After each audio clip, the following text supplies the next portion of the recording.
Okay, so third part of the question. So now we have slightly changed in the question.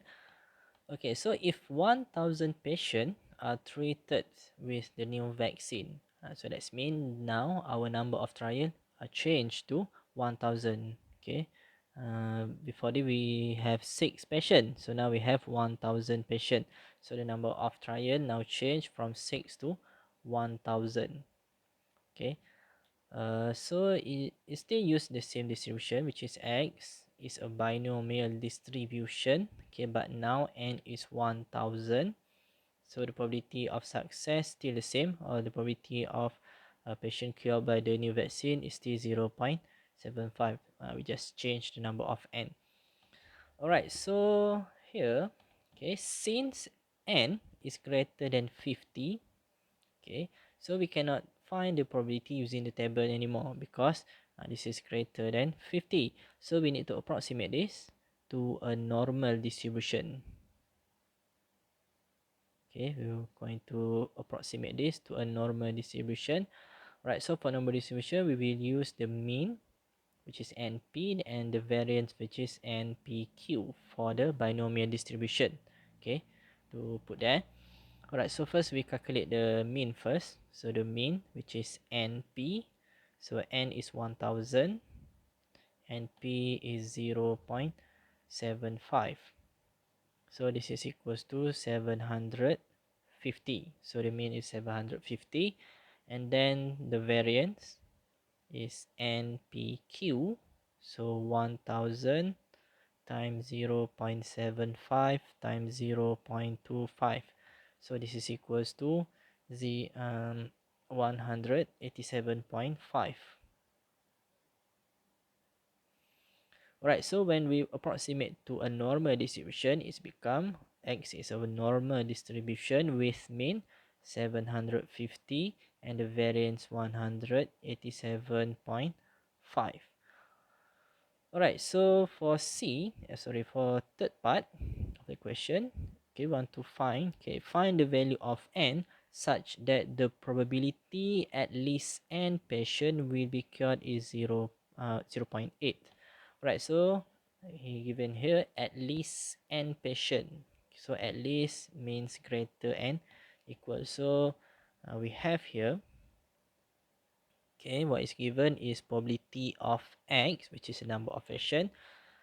At least is greater n equals to n. So we don't know what is the value of n, but we know that the probability for x greater than equals to n is 0.8.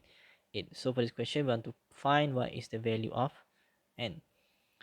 Alright, so first, if we want to calculate this, we must use the normal distribution to approximate this. Okay, since x is in a binomial distribution, so we need to change first to the normal distribution. We're going through a process what we call a continuity correction. Right, so for x greater than equals to n, when we do the continuity correction, it's become n minus 0.5. Okay, this is based on the formula in the notes. Alright, so when we go through the continuity correction, after that we can change this to a standard normal or Z. So Z is greater than equals to n minus 0.5 minus mean, which is 750 over standard deviation, so square root of 187.5, and this is equals to 0.8. Right, so we can simplify this. This is equals to probability of Z greater than equals to n minus 750.5 over square root 187.5 is equals to 0.8. Right, so it might look a bit messy there. So we can simplify this by let the n minus 750 with another unknown. Let's say we let it to be a.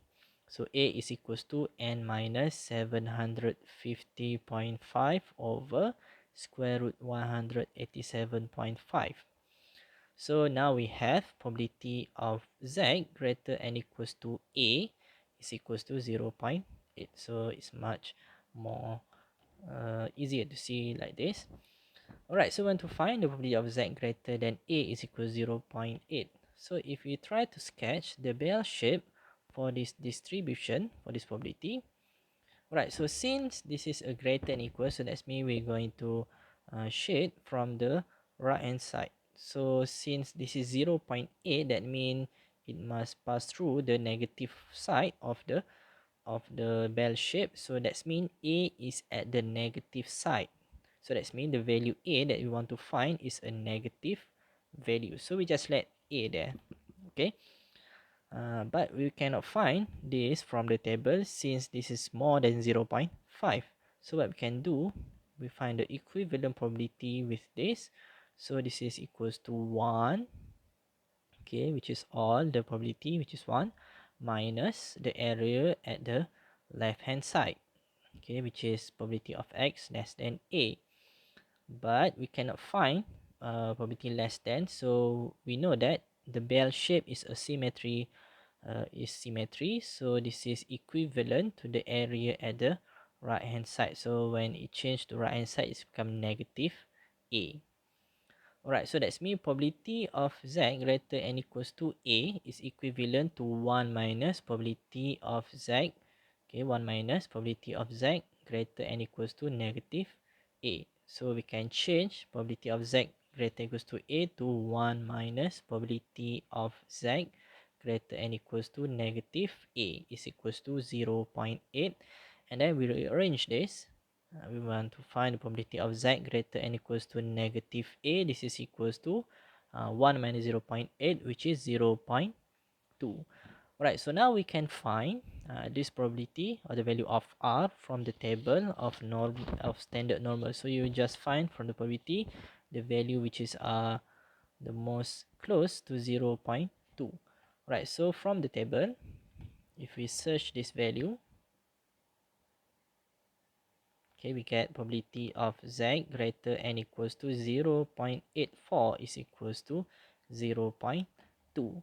So that's mean negative a is equals to 0.84. So a is equals to negative 0.84. But we didn't want to find a because a is originally is n minus 750.5 over square root 187.5. So we substitute back those original value. Right, so this is equals to n minus 750.5 over square root 187.5 equals to negative 0.84. So we want to find n, so we solve for n. So n is equals to square root 187.5, okay, multiply with negative 0.84 and then plus 750.5.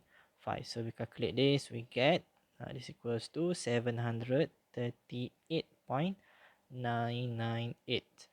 Alright, so n is a number of patients, so this must be an integer. So we round to the next integer. This is equals to 739. So we get the value of n.